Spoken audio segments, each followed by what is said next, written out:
Mary had always been known for her love of animals, but when she showed up at the local groomer claiming she had found a sheep, things took a strange turn. The groomer had seen all sorts of animals come through his door, but nothing prepared him for what Mary had brought in. But before we dive into the story, make sure to smash that like button, hit subscribe, and ring the notification bell so you never miss out on our exciting stories. When she unveiled the sheep, the groomer froze. Something wasn't right.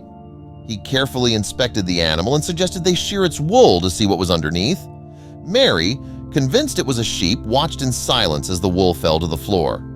As the last bit was sheared away, Mary gasped in shock. "What is this?" she stammered, but the groomer was just as stunned, unable to explain what they had just uncovered.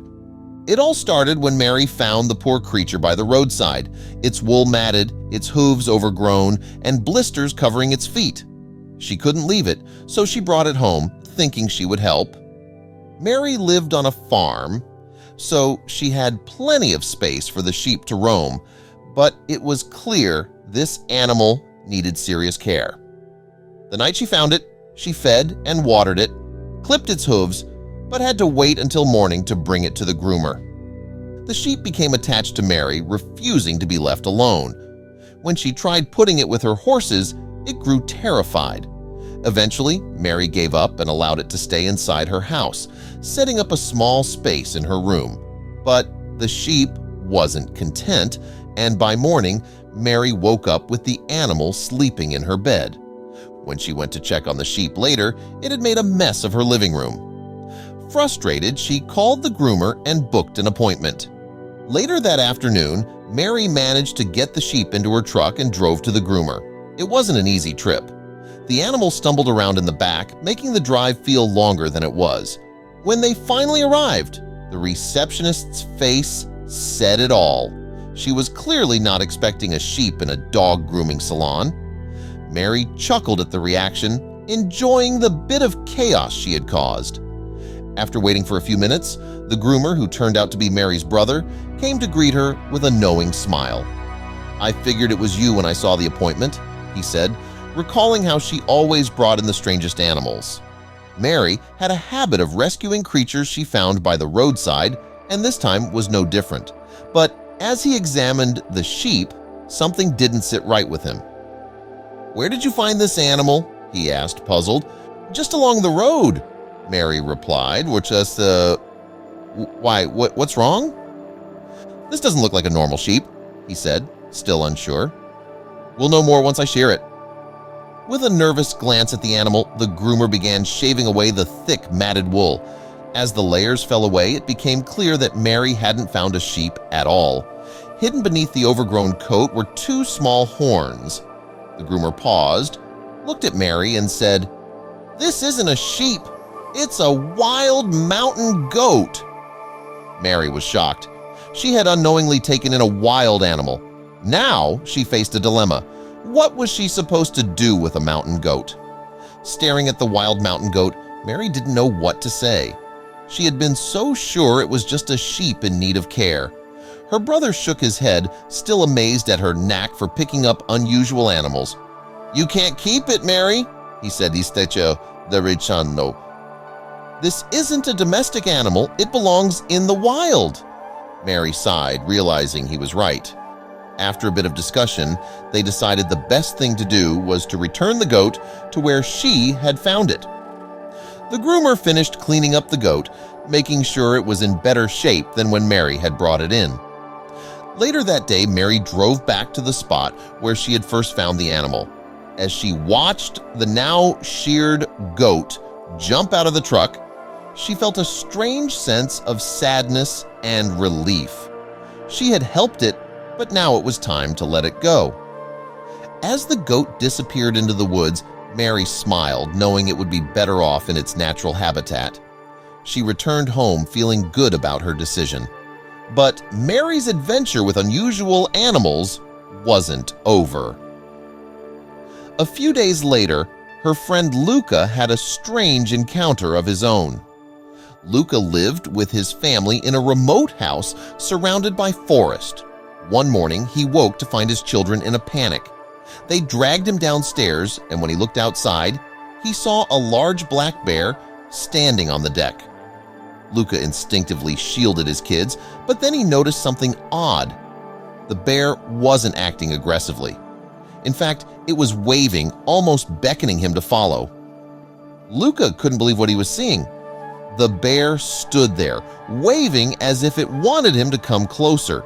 His instinct screamed that this was a bad idea, but his curiosity got the best of him. Against all better judgment, Luca left his wife and children inside and decided to follow the bear. The bear led him into the woods, staying just far enough ahead to keep Luca moving. As he followed, Luca's heart raced, knowing full well how dangerous this situation could be. But something deep inside told him the bear wasn't leading him into harm.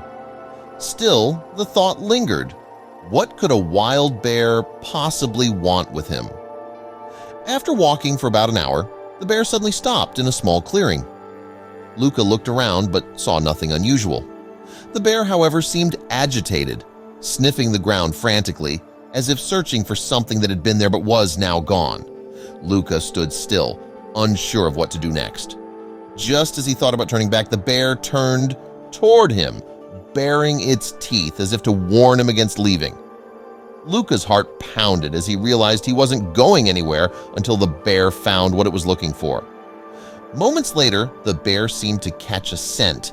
It stood up straight, eyes focused on something in the distance. Without hesitation, it began moving again, this time more urgently. Luca, still unsure why he was following, had no choice but to continue. As they ventured deeper into the woods, the landscape began to change. Luca noticed signs of human activity, cut trees, bits of trash, and even a cleared path. His unease grew as he realized the bear was leading him toward an old cabin, one he recognized as his closest neighbors. Luca felt a mix of confusion and relief as the bear led him toward his neighbor's cabin. He knew the place well, having spoken to the man many times since moving to the area. But something was off. The cabin looked eerily deserted. There were no lights, no signs of life, and Luca's neighbor was nowhere to be seen. The bear headed straight for the garage, growling and pawing at the door. Luca's heart raced. Why was the bear so fixated on this spot? He shouted for his neighbor, hoping someone inside would respond. Luca heard a sound from inside the garage. It didn't sound human. Suddenly, the garage door creaked open. Luca's neighbor, looking disheveled and nervous, stepped out. "What the hell is going on here?" Luca shouted. The man glanced at the bear, then at Luca, his face pale. "I didn't know what to do," he muttered, before stepping aside to reveal the source of the commotion. Inside the garage, lying on the floor, was a small bear cub. It was breathing heavily, clearly in distress. Luca's eyes widened as he realized what had been happening. The bear he had followed was the cub's mother, and she had been desperately trying to lead Luca to her trapped baby. "I found it abandoned in the woods," Luca's neighbor explained. "I thought it was alone, so I brought it here, planning to take it to a vet. I didn't think the mother would come looking for it." The mother bear, still agitated but now focused on her cub, entered the garage and nuzzled her baby. Luca stood frozen, unsure of what to do next. Luca watched as the mother bear gently nudged her cub, clearly relieved to have found it. The scene was heartwarming, but there was still a problem. How could they safely help the cub without the mother bear becoming aggressive? "We need to call the vet," Luca said, glancing at his neighbor. "The cub needs professional help, but there's no way the mother will let us take it away." The neighbor nodded, already pulling out his phone to make the call. "I've already contacted the vet earlier. They're on their way, but we need to figure out what to do with the mother bear." Luca and his neighbor both knew that tranquilizing the bear might be the only solution. As much as Luca didn't like the idea, There was no other way to ensure everyone's safety, including the bears. After a brief discussion, Luca's neighbor grabbed a tranquilizer gun from his shed. Luca watched anxiously as his neighbor aimed at the mother bear, who was still preoccupied with her cub. With a quiet pop, the tranquilizer dart hit the bear. The animal growled and tried to resist, but within minutes it collapsed into a deep sleep beside her cub. Just then, they heard the sound of vehicles approaching. The vet team had arrived. Luca sighed in relief as the professionals took over, quickly assessing the situation. The cub was carefully examined and deemed to be in poor health, but with proper care, it would recover. The mother bear was carefully transported to a holding facility where she would stay until her cub was strong enough to be released back into the wild with her. Days later, Luca and his neighbor were invited by the vet to witness the reunion of the mother bear and her cub. Luca and his neighbor stood at the edge of the forest, watching as the mother bear and her cub were released back into the wild. It was a beautiful and emotional moment. The cub, now healthy, ran to its mother, and they nuzzled each other affectionately. Luca couldn't help but smile as the two bears began to explore their surroundings together, clearly happy to be free again. As they walked deeper into the forest, the mother bear turned back one last time, looking directly at Luca. For a brief moment, it felt like she was saying thank you. Luca gave a small nod, feeling a sense of closure. The bear had trusted him, led him to her cub, and in the end he had helped save them both. Luca returned home to his family with a story that would stay with him forever. He promised himself that he wouldn't do anything that reckless again, but he couldn't deny that the experience had changed him. It had reminded him of the deep connection between humans and animals, a connection he had always respected but never fully understood until that moment. From time to time, Luca and his family would still catch glimpses of the two bears roaming in the distance. They looked strong and content, and that was enough for Luca. The bear no longer came to the window to wave, and for that, Luca was grateful.